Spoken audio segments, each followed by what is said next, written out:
The views and opinions expressed on this podcast are those of Green Acres and our guests. These general gardening tips and suggestions may work for you, as well as those from alternative sources. When using any garden products or tools, read and follow all label directions.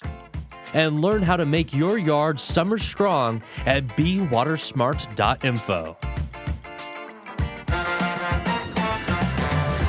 The Green Acres Garden Podcast is the podcast dedicated to helping gardeners hone their growing skills while we celebrate our love of plants. So whether you're new to growing or a seasoned gardener, you're sure to learn something new. Join the fun as we have conversations with world-class growers, passionate green thumbs, and professional garden experts from Green Acres Nursery and Supply. Listen every week. We'll answer questions you didn't know you had. And away we grow. Hello there, and welcome one and all to the show where everybody is welcome to the Green Acres Garden Podcast, the world's best gardening podcast, says so I. Oh, yeah. We love it here. We love plants. We love gardeners. Thank you for tuning in, friends. I'm your host, Kevin Jordan, plant lover, horticulture teacher by day, garden podcaster by night. And life couldn't be any better. And in this week's episode, we are going where the wild things are. We're actually going to go on... You're a wild thing. Oh, I am the wild thing, baby. That's why I really enjoyed this week's episode and our interview. We had an amazing person to talk with. And to get this interview, we had to travel thousands of miles through the internet, thankfully, through Zoom. We came to us from a long way away. Josh Armstrong, a young entrepreneur from Australia. He started this company called We the Wild, and they are just devoted to helping you grow your houseplants successfully, organically, and easily. And so we got to sit down with him a little bit and talk over Zoom. I loved it. Austin, what do you think, bud? I was inspired. I was already impressed with their product line because they're beautiful and they're very, it's funny. You see people buying this that know their plants. Oh, yeah. And so this is effective, good. It's approved by the true green thumbs out there. For sure. So that was a sign that we're onto something good here. And then I was blown away by the scope that it goes behind making these products and the science involved in it. I love learning about that. Yeah. We've been learning a lot on this show about the microbiology of soil and the relationship between all the organisms and the plants and how it all works. And boy, today we learned a lot more cool stuff like that. It's like we're magic and science blur the line together. It's so cool. Fascinating. So I know our listeners are in store for an amazing interview here. So let's go ahead and jump straight into it. We talked to Josh Armstrong from We the Wild on Zoom, and let's get into that right now. Here we go. All right, folks, so I'm here with Josh Armstrong, the founder of We the Wild. It is an organic houseplant care company from down under the beautiful land of Australia. Josh, how's it going? Hello. I'm good, thanks, Kevin. How are you? I'm doing great. You and your company are looking out for us and our gardeners. Personally, one of my first gardens ever was just taking care of my own houseplants. I didn't have a lot of space in the backyard. It wasn't an option. Maybe a few flowers here or there, but it was kind of meager. So I really got excited early on about houseplants, and tropicals are so much fun. When did your love and enthusiasm for these plants begin? Look, straight out of the womb, if I'm really honest. Love it. My family's background, my dad sort of grew up on a potato farm 40 minutes outside of, or it was actually 3 hours outside of the most isolated city in the world, which is Perth, Australia. So came from sort of a farming background and had a vegetable garden, had chickens. So I learned all about gardening really from a very, very young age, and that love has never stopped. It's such an incredible feat to create a business from scratch. Right. I think I've never done it personally. It's a pretty incredible thing to do.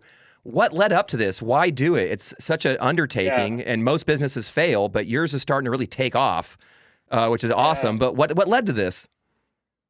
Well, look, I mean, I think what really led to this is the problem that I saw, and there was a moment in time where I actually sort of as a teenager moved from the farm environment that I was talking about to the other side of the world. I moved to the UK, and I suddenly found myself living going from living on kind of with all of the kind of land around me and being able to grow anything to being cooped up in a small studio apartment in the center of North London, and went from being able to grow everything and anything organically and, understanding the soil science to literally killing, I'm not even kidding you, Kevin, literally killing anything that I looked at.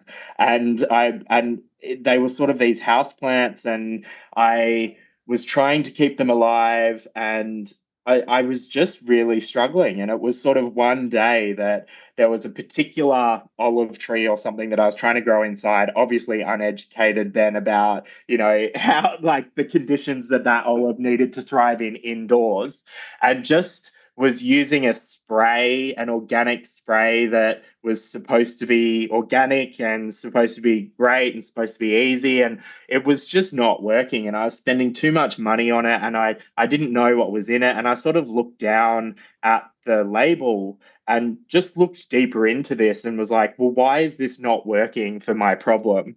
And saw that the ingredients, even though it was an organic spray, were petrochemicals, right? And it sort of didn't make any sense to me that, okay, I'm struggling to care for this plant in a pot. And the product that I'm using, I'm used to growing plants by understanding their natural function and working with their natural function and composting and, making sure companion planting and all of this type of stuff. But yet I'm spraying these chemicals and pouring these chemical fertilizers into my plant that's sitting in a pot.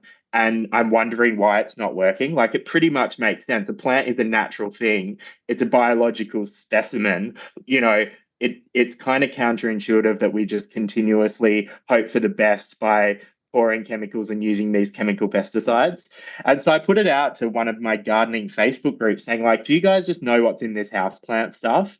And they're like, yeah, it sucks, but it kind of is all that there is. It's kind of what's out there. Everything else that's out there, like, is sort of smelly and a bit gross and a bit, hard to store, and it doesn't really work for indoor gardening. And I sort of felt like, well, why? Why does that have to be the case? Because the majority of kind of new gardeners are sort of that millennial like me who's living in an apartment or a small townhouse or a city, and they don't have the ability to have all of this outdoor space to be able to effectively find a solution to care for their houseplants. So I just felt like, I don't want these dangerous chemicals in my home. Not only are they dangerous for me and, dangerous for the people I was living with and my pets, but they also weren't working and don't work. And so I was really determined to sort of find a way to empower anyone to grow thriving potted plants at home.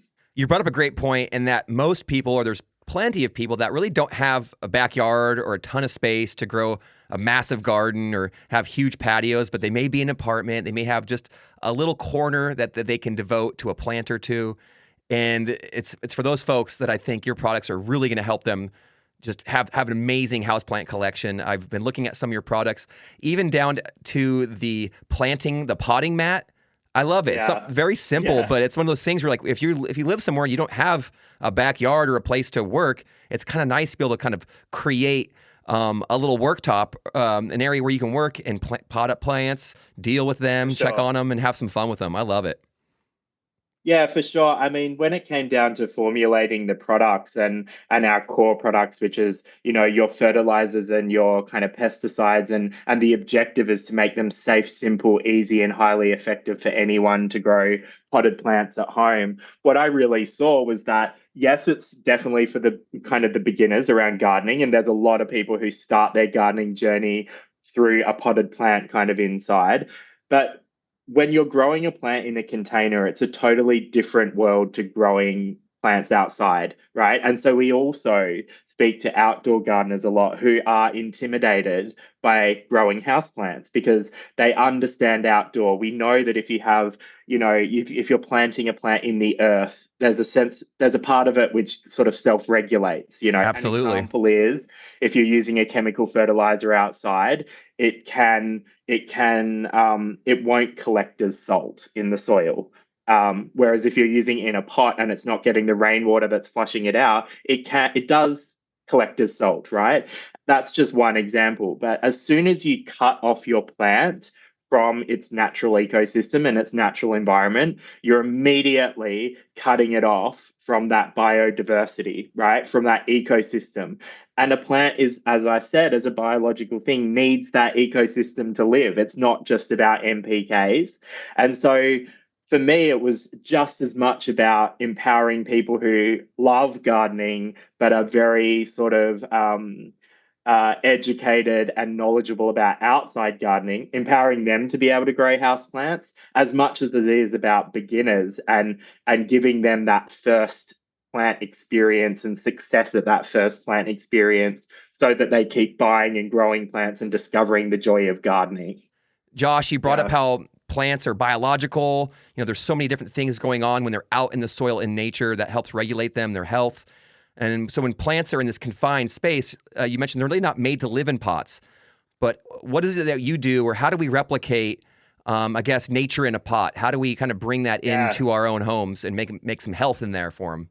So that's a really interesting point, and one that led me on a journey around the world for 3 years, really seeking out that information about how do we remove the barriers that prevent the cutting edge organic agricultural science that's out there from trickling down and being a really accessible solution to the home gardener, right? And what I really found was that the problems that exist in organic agriculture that are being solved at a governmental level, like in kind of, our food network and all of that, are exactly the same as the problems that a home gardener, when they're looking at indoor plants, is having. And let me give you a couple of examples, right?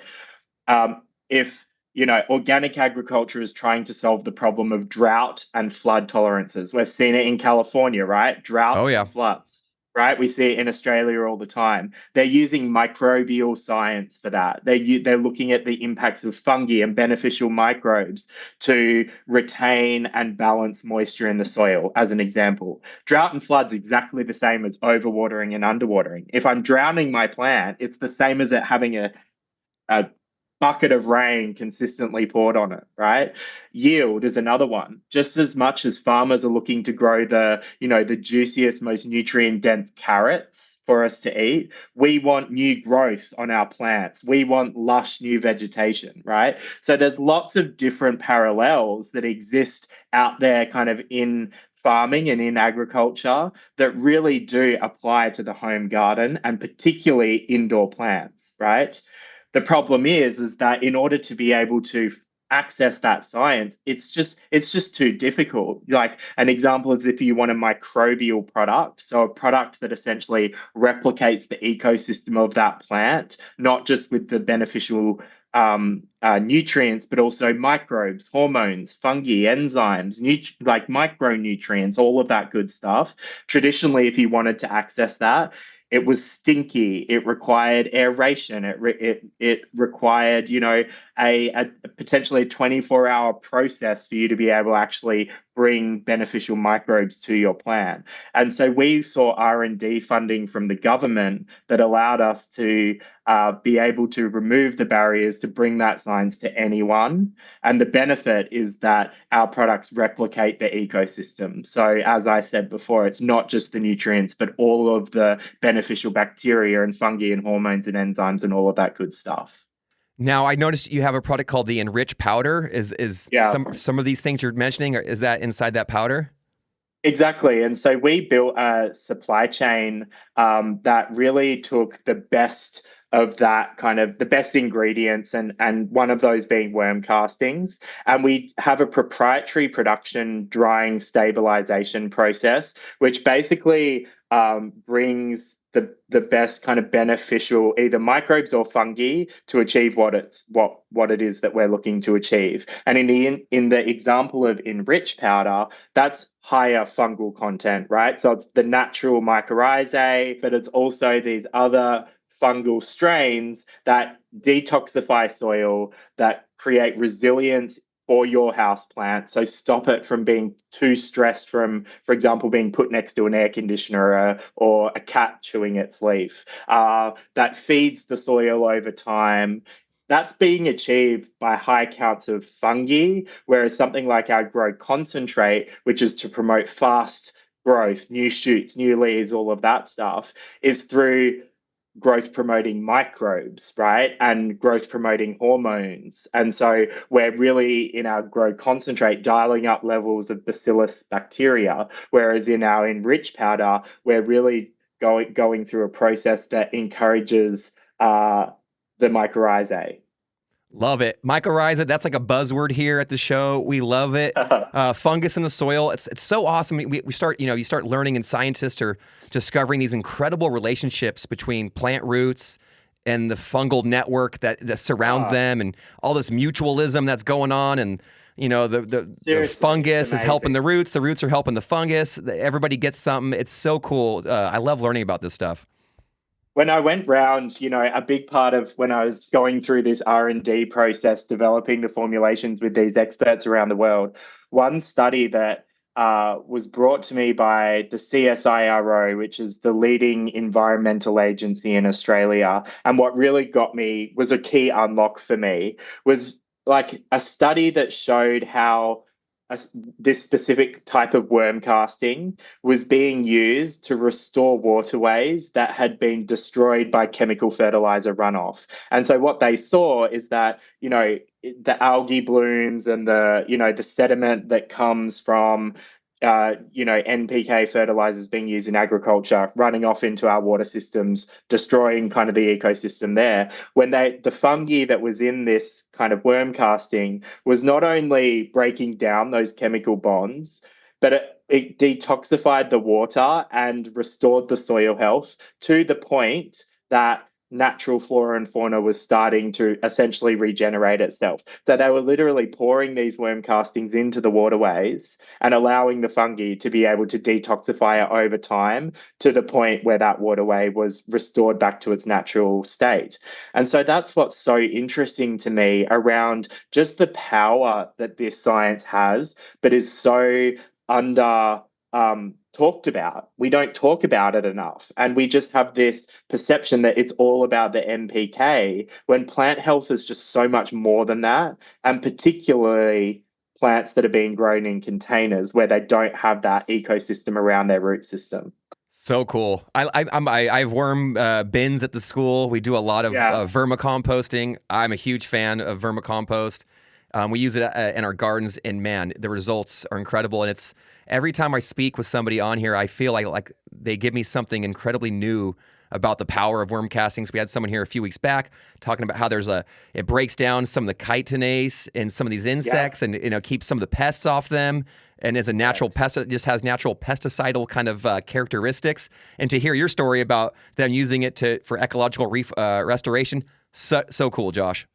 So cool. I think what's really interesting around worm castings as well, and when we were building out our supply chain, is that no two worm casting products can be the same. So it's an agricultural product, right? So a worm casting is only as good as, number one, the ingredients you feed it, number two, how you treat the worms, and number three, how you stabilize the outcome of that because it can be quite an erratic material, right? We've heard of some worm teas, for example, burning leaves. It's because it can be quite an erratic ingredient. And so for us, what is really key is we feed a specific type of worm, a range of organic ingredients that are glyphosate free, that aren't treated with pesticides, that have been pre-composted in a certain way, that dial up the biodiversity that you get in the final outcome, right? And so, and that you compare that to a worm that has just been fed,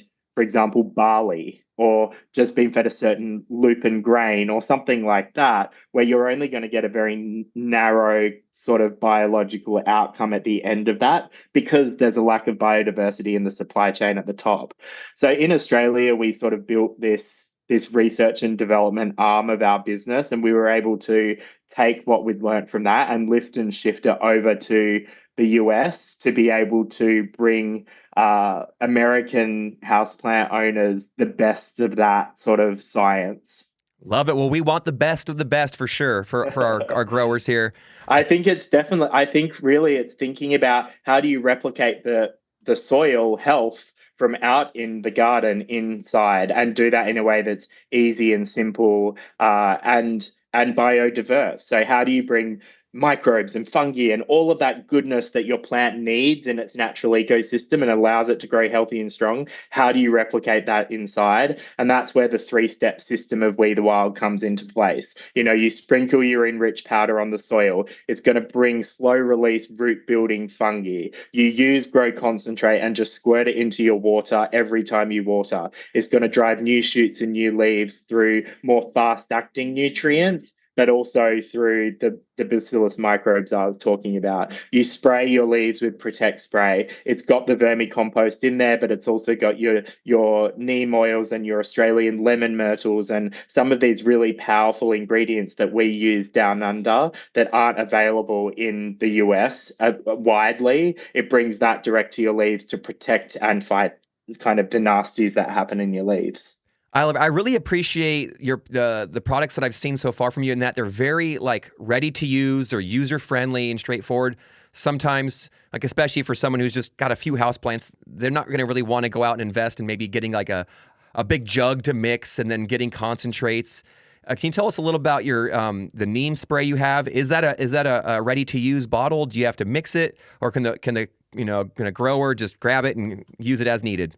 The Protect Spray is representative of our larger range in the sense that it's very easy to use, and that's deliberately been made that way. We did all of the hard work to make sure that our customer can access products and use them as easily as possible. So the Protect Spray is ready to use. It comes in a triggered bottle. You can spray it on all of your plants. You can use it all year round.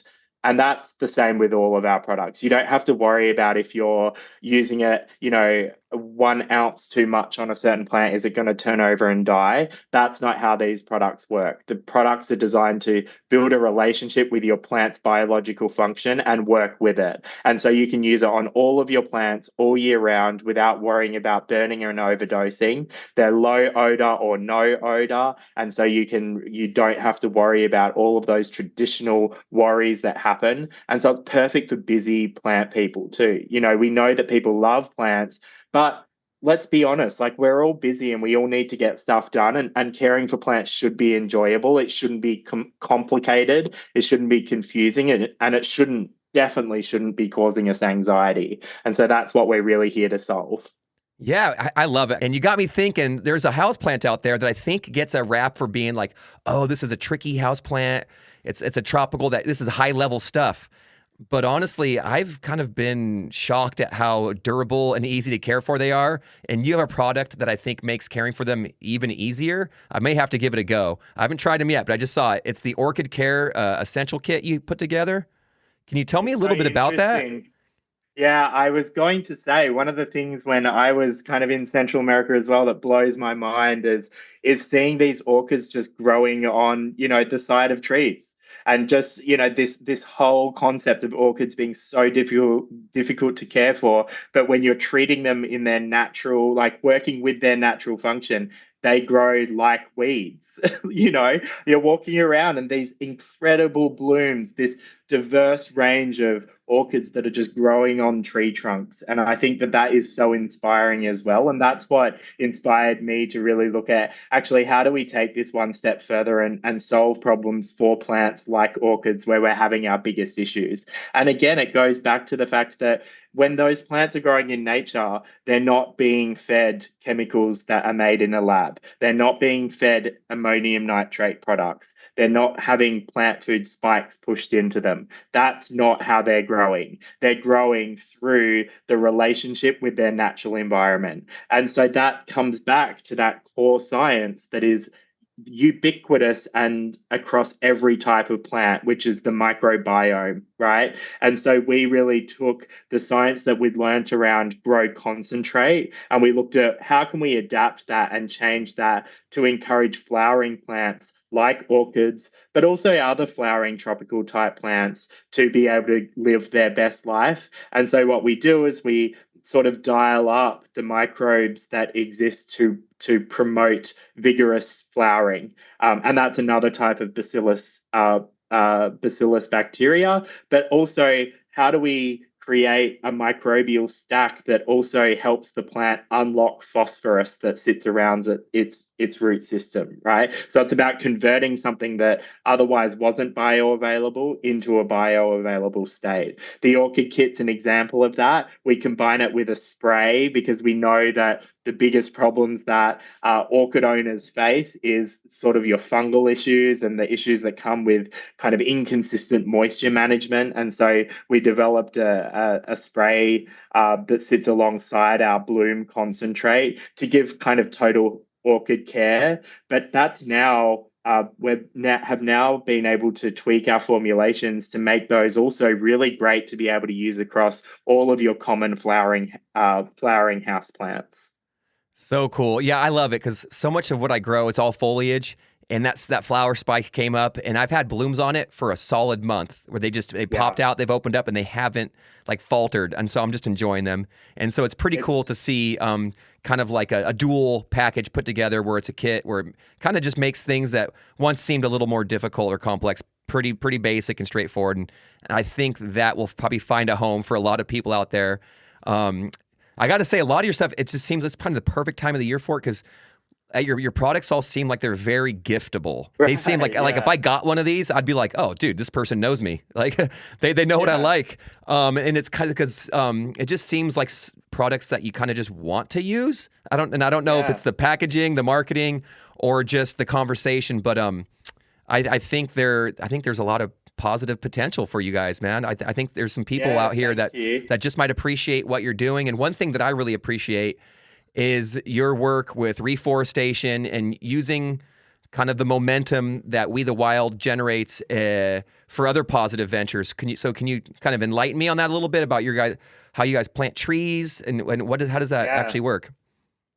Yeah, for sure. It was really important for me. And my background has been working with kind of your global big consumer brands. So working with, selling cereal or selling, snack food. And that really wasn't what I wanted to build with We the Wild. I wanted to build with We the Wild a business that does good both within the bottle and within how we operate as a business, but also out to the rest of the world. And so we want to grow social causes as our business continues to grow. And what that looks like is what our rewilding initiatives. So what we do is we have active tree planting activities that are really targeted to areas where the most fragile ecosystems that we have in our world are being compromised, and they're generally being compromised by agriculture, right? So we're trying to, with every purchase of We the Wild, help combat the effects that chemical fertilizers are having on destroying our topsoil and destroying our rainforests, and also destroying the communities that rely on those ecosystems. An example is we have tree planting activities in Nepal. So we are restoring mangroves, where we have tree planting exercises in Madagascar, in Kenya and other parts of Africa. And we're really diverting our funds to really areas, like Brazil, that are so important for our planet, but are currently nobody has a huge lens on them, and they need all of the support that they can get. And so those are the territories that we really try and support through the sales of our products, and we continue to do that. And it's one of my favorite parts of the business is seeing the impact that we're having, both from reducing the amount of CO2 kind of in the world, but also just the impacts that these trees can have for generations to come. There we go. Well, I really appreciate that, and I just wish you the best on that, and I hope you guys can make a massive change because that's awesome work. I got to ask you, Josh, this is my final question. What do you love most about growing and cultivating plants and gardening? What I love the most about growing plants at home, particularly houseplants, is how much they reduce anxiety, make me feel more connected to the people around me, to the planet, and almost to myself. When I care for my plants, I get this sense of peace. I get this sense of joy. I get this sense of connection that I just don't get by scrolling on my phone or by turning on the news. And so whenever I feel myself becoming overwhelmed or stressed or anxious or worried, I really find that picking up my Protect spray and spraying the leaves and checking out the new growth that I'm getting from my grow concentrate and my favorite Monstera, or being able to conquer a new plant that I didn't know if I could. I find that the joy and the peace and the connection that that brings really just makes me a better person and makes me feel more equipped to take on everything that exists in the modern world. I feel very much the same. Plants bring me so much peace as well. Well, ladies and gentlemen, that is Josh Armstrong of We the Wild, an up-and-coming, really cool brand, an organic houseplant care company that does so much great work. And their founder, Josh Armstrong, pretty impressive person. Josh, it's been such a pleasure to talk with you, and hopefully we'll get you back here. Thanks for having me, Kevin. Yeah, we got to get you out here to California, bud. I spend a lot of time in California. It's one of my favorite places, and I know that you guys are growing in Texas, and we're based right there in Houston. So I'm often in the area and can't wait to spend more time with you guys. Oh, well, we're lucky to have you. Well, thank you so much for coming on, Josh, and I wish you the absolute best in the future, and hopefully we can get you back on here soon. Sounds great.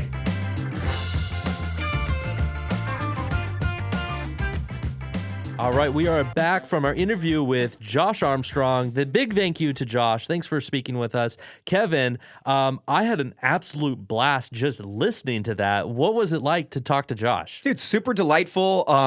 I love Australians. I'll admit I'm a little bit biased. I think Australian people just, I don't know. It's kind of cool. I haven't met an Australian that I don't like. I feel like it's like America's cousin. You know what I mean? Sure. They're just so cool. I think a lot of my love of nature and houseplants actually started with an Australian, Steve Irwin. He just would find beauty in things that normally people didn't think were beautiful, reptiles and snakes and crocodiles. And that kind of rubbed off on me as a kid. And now I grew up, I'm like, yeah, look for beauty in nature. And if you do that, it will reward you. I think Josh is one of those people where he gets a lot from nature. And so he wants to, he's created a business around it and a career where he gets to kind of involve himself with that.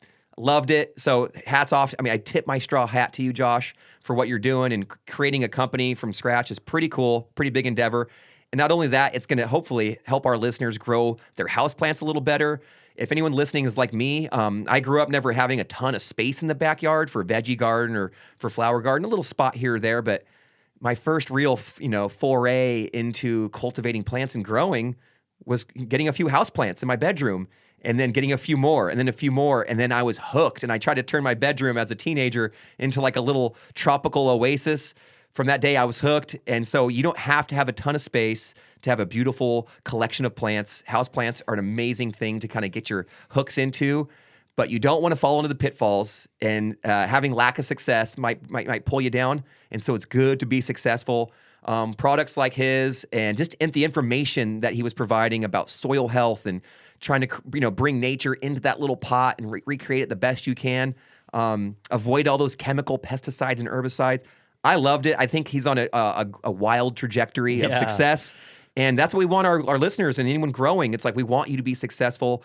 Gardening should be fun. He talked about it. It definitely shouldn't be bringing you anxiety about caring for these plants. It should be fun, enjoyable, and that's what it's all about. And so hopefully, people listening maybe got a little bit out of that. I hope so. And you made a good point in the interview too, that they're giftable.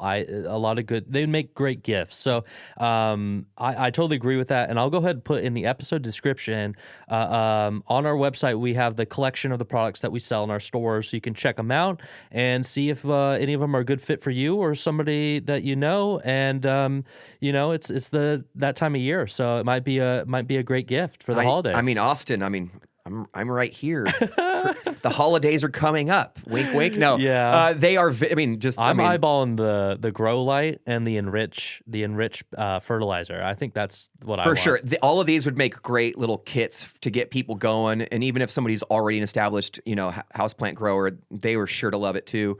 But I just love that there's more options. and the science is getting pushed. And it's not just like, hey, we wanted to create a product and have beautiful packaging and labeling, which they do. I mean, obviously, admittedly, the branding is good. But what's really interesting is that there's the science of cultivating our plants never stops. It's never static. And even when it comes to house plants, I think there's always more to learn. And so hopefully we can all learn a little bit, and then we can run wild together and have some fun. Absolutely. That's all for this week, everybody. Hope you had a great time and hanging out with us here at the Green Acres Garden Podcast. We'll be back next week. Kevin, go ahead and take us out. Dang, another fun week. Thank you so much, Austin, for putting it all together. Thank you to producer Greg for doing your work on the back end, for setting up this interview. I loved it.